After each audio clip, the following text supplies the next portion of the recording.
कहानी की शुरुआत होती है एक ग्रुप एक्सप्लोरर की टीम से जो साउथ अटलांटिक ओशन के बीच में होते हैं। उस शिप पर डेविड नाम का एक वेदर ऑफिसर था जो मौसम का हाल बताता है। वो लोग एक ऐसे आइलैंड की तरफ जा रहे थे जो समंदर के बीचों बीच मौजूद था। सरकार ने डेविड को वहाँ इसलिए भेजा था ताकि वो उस आइलैंड के बदलते मौसम का ऑब्जर्वेशन कर सके। डेविड को लगभग 1 साल तक वहाँ रुकना था मौसम का डेटा कलेक्ट करने के लिए। पूरा साल मौसम का डेटा कलेक्ट करने के बाद फिर उसे वापस लौट आना था। डेविड को साल भर का खाना और जरूरत का सारा सामान दे दिया गया था। कई दिन के सफर के बाद आखिरकार वो आइलैंड तक पहुंच गए। वो लोग बोट की मदद से उस आइलैंड पर उतरे। ये आइलैंड पूरी तरह से वीरान था, जहां एक परिंदा भी दिखाई नहीं दे रहा था। उस आइलैंड पर एक लाइट हाउस और एक छोटा सा घर था जहां डेविड को रहना था, क्योंकि इससे पहले भी एक रॉबर्ट नाम का वेदर ऑफिसर यहाँ रहता था, लेकिन अब उसकी ड्यूटी का वक्त खत्म हो चुका था। उसने 1 साल तक अकेले उस आइलैंड पर रहकर मौसम का डेटा कलेक्ट किया। अब उसकी जगह डेविड यहाँ पूरा साल मौसम का डेटा कलेक्ट करने के लिए रहेगा और वो पुराना ऑफिसर रॉबर्ट शिप के साथ वापस चला जाएगा। लेकिन जब पूरी टीम ने घर को विजिट किया तो वो हैरान रह गए, क्योंकि वहाँ किसी भी इंसान का नामो निशान नहीं था। कमरे के अंदर पुराने ऑफिसर का सारा सामान यहाँ वहाँ बिखरा पड़ा था। जिसके बाद कैप्टन और डेविड ने सोचा कि शायद लाइट हाउस में कोई हो सकता है। कैप्टन और डेविड बिना वक्त गंवाए लाइट हाउस की तरफ बढ़ते हैं और वो सब वहाँ एक अजीब नजारा देखते हैं। वो देखते हैं कि पूरा लाइट हाउस तेज और नुकीले लकड़ियों से घिरा हुआ था, जैसे किसी ने जानबूझकर उसे बंद कर दिया हो ताकि कोई भी अंदर न जा सके। जिसके बाद कैप्टन और डेविड ने लाइट हाउस का गेट कई बार नॉक किया, लेकिन अंदर से कोई रिस्पॉन्स नहीं मिला। आखिर में उन्होंने गेट को जोर से धक्का दिया और अंदर घुस गए। लाइट हाउस के अंदर उन्हें एक आदमी मिला जिसका नाम ग्रूनर था। जब उन्होंने ग्रूनर से पुराने वेदर ऑफिसर रॉबर्ट के बारे में पूछा तो उसने जवाब दिया कि वो तो मर गया है। वो समंदर की तरफ गया लेकिन दोबारा कभी लौटकर वापस नहीं आया। ग्रूनर की बातें सुनकर डेविड और कैप्टन दोनों चौंक गए। ये सब सुनने के बाद कैप्टन ने डेविड से कहा, अगर तुम अब भी चाहो तो हमारे साथ वापस चल सकते हो। लेकिन डेविड ने वापस जाने से इनकार कर दिया। डेविड ने सोचा अगर वो सरकार को उस आइलैंड का एक्यूरेट वेदर रिपोर्ट दे पाया तो उसे काफी मोटी रकम मिल सकती है। जिसके बाद कैप्टन ने उसे एक गन दी खुद की प्रोटेक्शन के लिए, और कैप्टन ने डेविड से कहा कि ये जगह मुझे सेफ नहीं दिखाई दे रही, अपना ख्याल रखना। इसके बाद उसे वहीं पर छोड़कर वो सब वापस चल दिए और अब ये दोबारा वापस 1 साल बाद आएंगे। कैप्टन के जाने के बाद डेविड ने घर को थोड़ा सेटल किया, रहने के काबिल बनाया। रात होने के बाद उसे ड्रॉर में एक डायरी मिली जो पुराने वेदर ऑफिसर रॉबर्ट की थी। उस डायरी में आइलैंड के बारे में बहुत कुछ लिखा था। डायरी में एक मिस्टीरियस क्रीचर के बारे में कुछ बातें लिखी गई थी, लेकिन सब कुछ साफ नहीं था, कुछ बातें अधूरी थी। डेविड हर लाइन को ध्यान से पढ़ता गया। उस डायरी में कुछ अजीब तरह के जानवरों के स्केचेस भी बने थे। डेविड को समझ नहीं आया उसने ऐसी पिक्चर्स क्यों बनाई थी। शायद वो अकेला था और टाइम पास के लिए ऐसा किया होगा। डायरी के एक पेज पर पुराने ऑफिसर के वाइफ की फोटो भी लगी थी। डेविड वह डायरी पढ़ते पढ़ते थक गया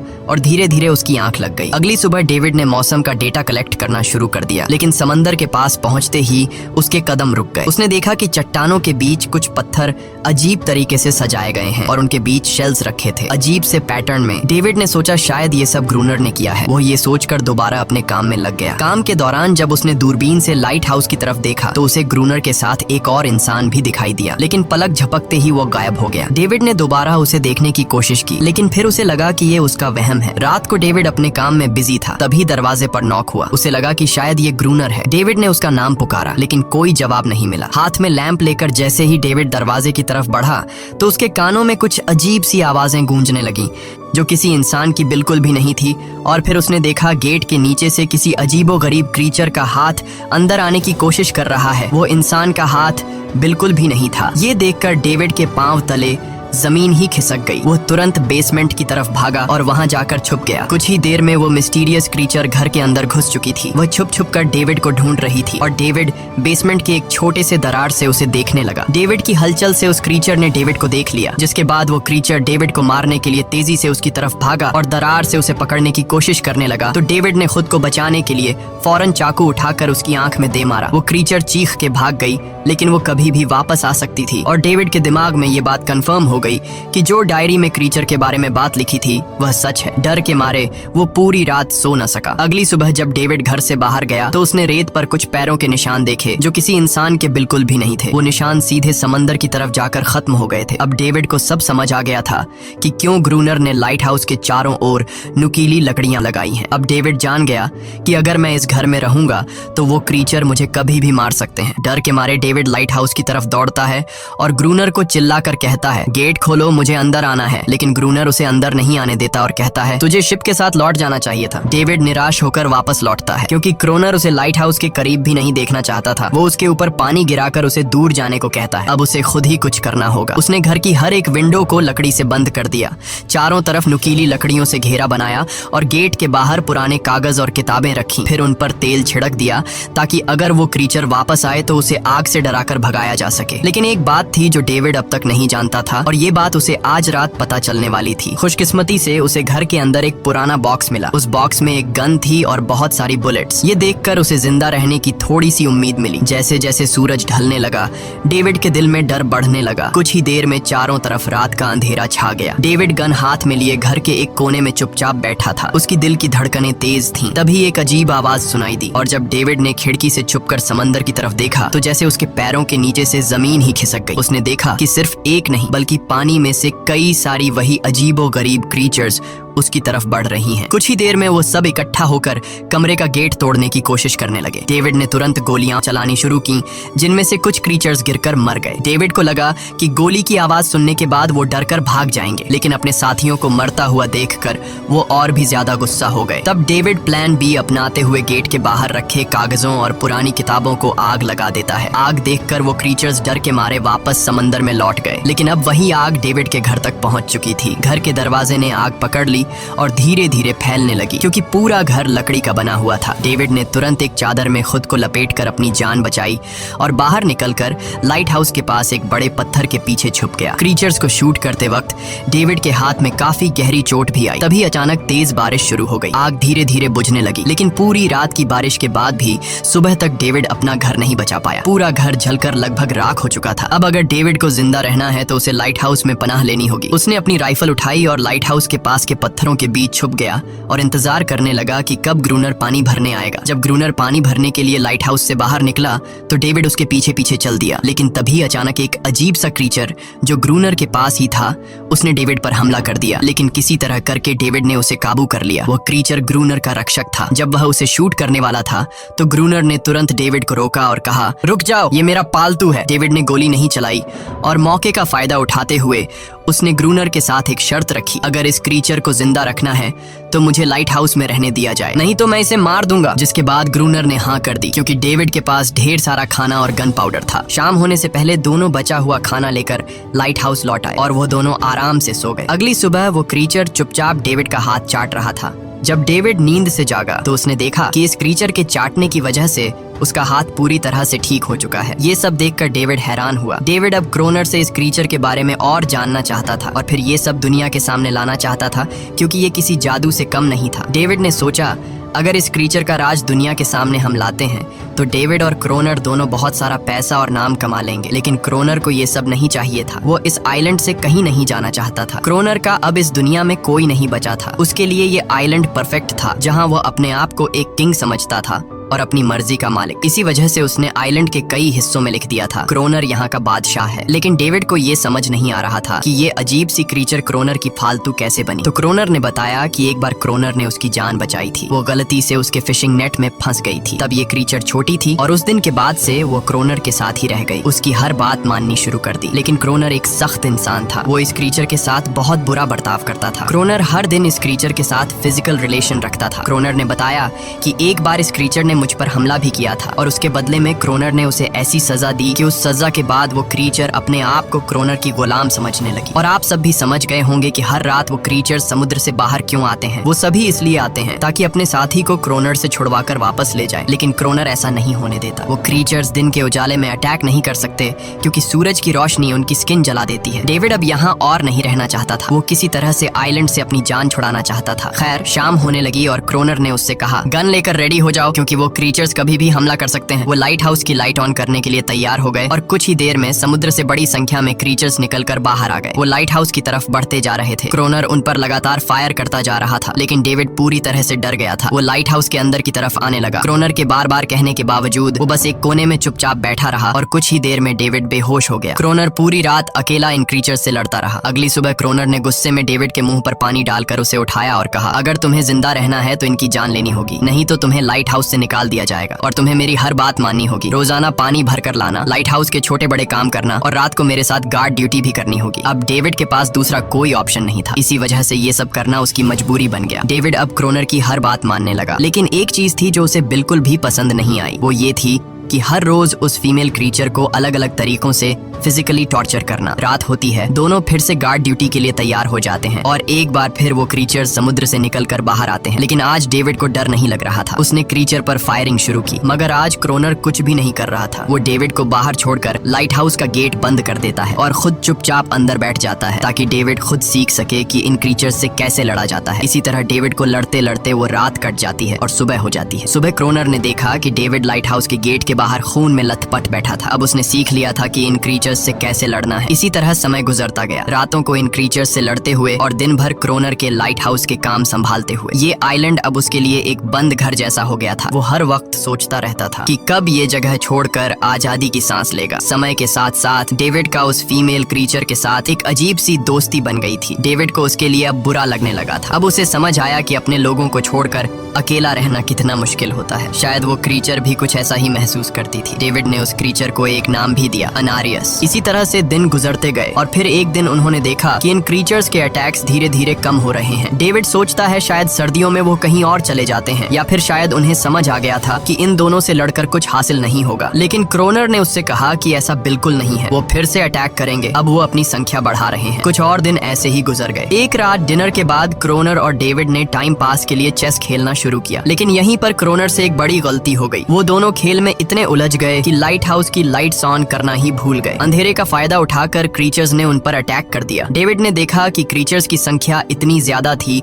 कि दो लोग मिलकर भी ज्यादा देर तक नहीं लड़ सकते थे और इस बार उनके पास कोई प्लानिंग भी नहीं थी। गन्स की बुलेट्स भी ऑलमोस्ट खत्म हो चुकी थी। किसी तरह बचते बचाते वो लाइट हाउस के टॉप तक पहुंच गए, लेकिन इस बीच क्रोनर के पैर में गहरी चोट आ गई। वो क्रीचर्स आज उन पर भारी पड़ गए थे। दोनों को लगा कि आज उनकी मौत पक्की है, लेकिन खुशकिस्मती से सुबह हो गई। जैसे ही सूरज धीरे धीरे उभरता है, वो क्रीचर्स लाइट हाउस छोड़कर समुद्र में वापस चले जाते हैं। कड़कती धूप निकलने के बाद एनेरियस क्रोनर के जख्म को ठीक करने की कोशिश करती है, लेकिन अब तक डेविड को समझ आ चुका था कि वो इन क्रीचर्स के साथ ये लड़ाई जीत नहीं सकते। बुलेट्स भी अब खत्म होने के करीब हैं। उनके पास खाना भी इतना नहीं है कि वो ज्यादा देर तक चल सके। लकीली अगले दिन जब डेविड लाइट हाउस के बाहर इधर उधर घूम रहा था तो उसने समुद्र में एक जहाज देखा। वो जल्दी से अंदर से फ्लेयर गन लाया और जहाज को सिग्नल देने गया, लेकिन क्रोनर ने उसे रोक दिया क्योंकि वो नहीं चाहता था कि डेविड यहाँ से जाए। उसी वक्त अनारियस ने क्रोनर पर हमला कर दिया। वो डेविड को क्रोनर से बचाना चाहती थी। क्रोनर किसी को भी ये आइलैंड छोड़ने नहीं देना चाहता था। ये आइलैंड उसकी अपनी दुनिया थी जहाँ वो एक किंग की तरह रहता था। वो डेविड को भी जाने नहीं देना चाहता था। इतने समय से अकेला रहने के बाद अब उसके पास कोई था जिससे वो बात कर सकता था, और अगर डेविड उस शिप में वापस चला गया तो वो वहाँ जाकर सबको एनेरियस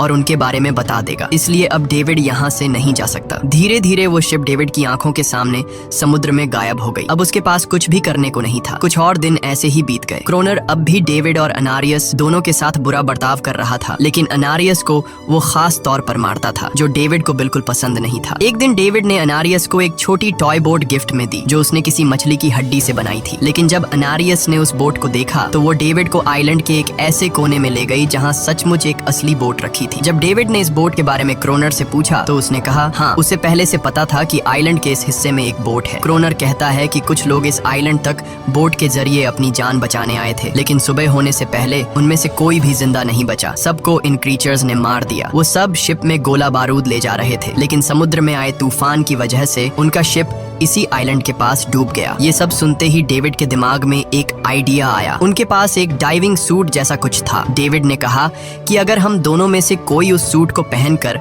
समुद्र के उस हिस्से में जाए जहां वो शिप डूबी थी तो हो सकता है उन्हें कुछ बुलेट्स या डायनामाइट मिल जाए जिससे इन क्रीचर्स से लड़ना आसान हो जाए। लेकिन क्रोनर ने इस बात को मानने से इनकार कर दिया, पर डेविड अपनी जान को खतरे में डालकर ये काम करने को तैयार था। कुछ और दिन ऐसे ही गुजर गए। डेविड और अनारियस के बीच एक गहरा कनेक्शन बन गया। डेविड उसे पसंद करने लगा था। इन दोनों को रोमांस करते हुए ये सब क्रोनर ने चुपके से देख लिया। क्रोनर को लगा कि अनारियस उसे छिन जाएगी, इसलिए डेविड को रास्ते से हटाना पड़ेगा। अगले दिन क्रोनर खुद डेविड की बात मानने को तैयार हो जाता है। वो डेविड से कहता है, ठीक है, तुम सूट पहनकर नीचे पानी में जाओगे और वहाँ ढेर सारा RDX कलेक्ट करोगे, फिर मैं तुम्हें बोट से ऊपर की तरफ खींच लूंगा। लेकिन क्रोनर का असली इरादा कुछ और ही था। वो चाहता था कि डेविड उसकी मदद से समुद्र के नीचे रखे डायनामाइट के बॉक्सेस वापस सरफेस तक ले आए और उसके बाद उसे वही समंदर में अकेला छोड़ दे ताकि वो क्रिएचर्स उसे मार दें। इस तरह डायनामाइट भी उसके पास आ जाएगा और अनारियस फिर से उसकी गुलाम बन जाएगी। वो दोनों बोट में बैठकर उस जगह पहुंच गए जहां शिप पानी में डूबा था। डेविड ने डाइविंग सूट पहना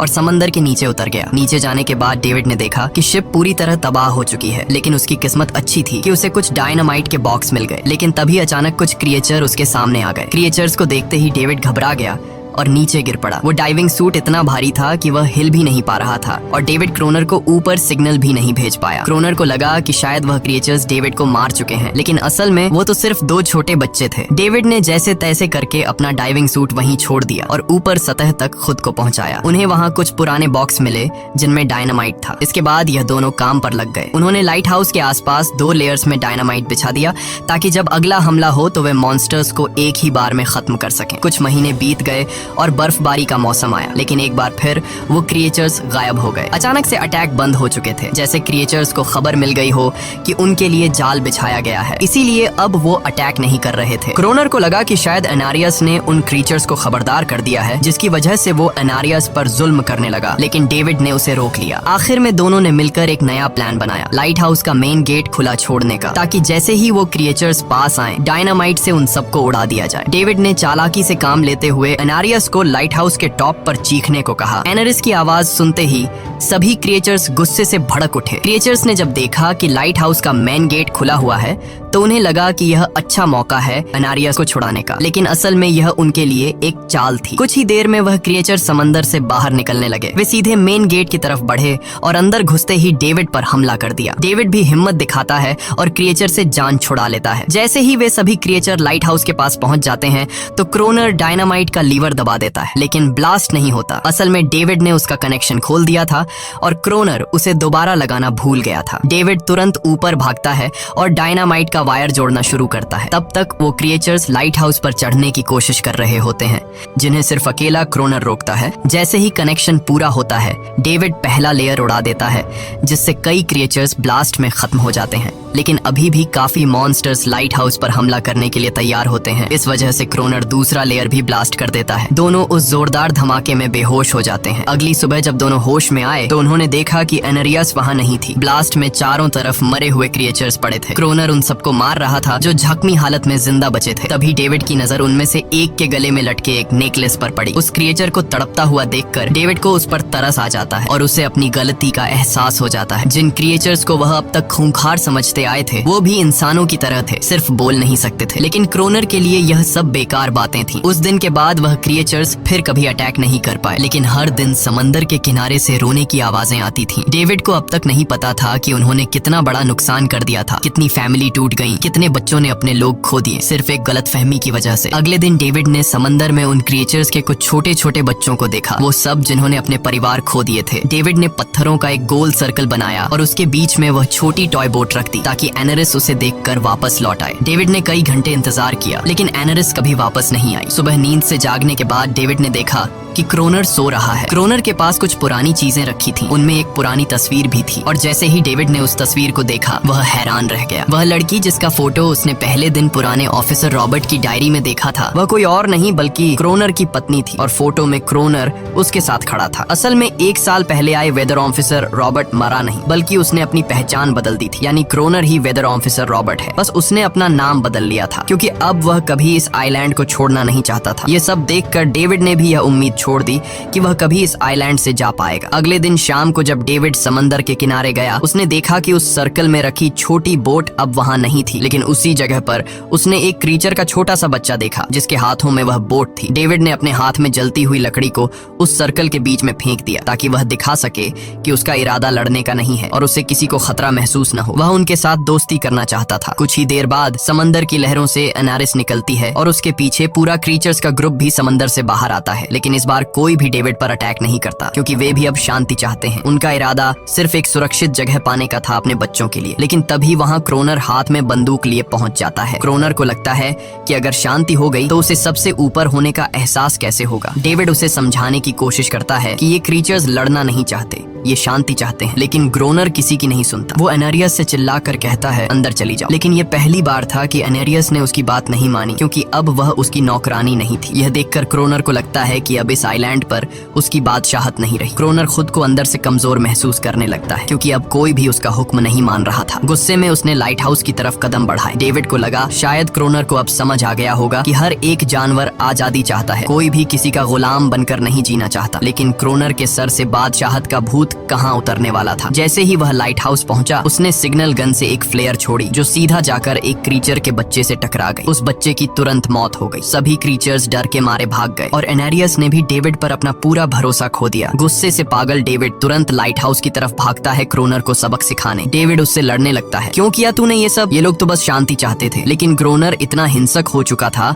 कि उसने डेविड को मारने का फैसला कर लिया। वह हाथ में लोहे का रॉड लेकर जैसे ही डेविड पर वार करने जा रहा था, डेविड ने उसे उसके असली नाम से पुकारा और कहा, रुक जाओ रॉबर्ट, तुम खूनी नहीं हो। ये सुनकर क्रोनर एकदम रुक गया। असल में रॉबर्ट ऐसा इंसान कभी था ही नहीं। इस आइलैंड पर आने के बाद अकेले रहने की वजह से उसकी मेंटल हेल्थ बिगड़ चुकी थी। अकेलापन, अपनी पत्नी की मौत और गहरा डिप्रेशन, इन सब ने उसे ऐसा बना दिया था। वह असल में कोई किलर नहीं था, वह एक अच्छा इंसान था। क्रोनर को एहसास हुआ कि ये क्रीचर्स कभी लड़ना नहीं चाहते थे, वे बस शांति चाहते थे। क्रोनर ने उन्हें सिर्फ इसलिए मारा ताकि वह खुद को पावरफुल दिखा सके। और अब क्रोनर को अपनी गलती का एहसास हो चुका था, इसीलिए उसने खुद को उन क्रीचर्स के सामने सरेंडर कर दिया और कुछ ही पलों में उन्होंने उसे मार दिया। डेविड लाइट हाउस के अंदर खुद को लॉक कर लेता है। समय ऐसे ही बीतता चला जाता है और 1 साल बाद आइलैंड पर एक गवर्नमेंट अफसर आता है। साथ में एक नया वेदर ऑफिसर भी होता है। अब नए गवर्नमेंट अफसर ने इस आइलैंड पर वेदर मॉनिटर की ड्यूटी करनी थी। जब कैप्टन पिछले अफसर के बारे में डेविड से पूछता है तो डेविड भी वही बात करता है कि वह पानी की तरफ गया था लेकिन कभी वापस नहीं आया। और वेदर ऑफिसर को भी लगता है कि डेविड ही ग्रोनर है। डेविड ने भी उनकी इस गलतफहमी को ठीक नहीं किया। वह चुपचाप बालकनी पर गया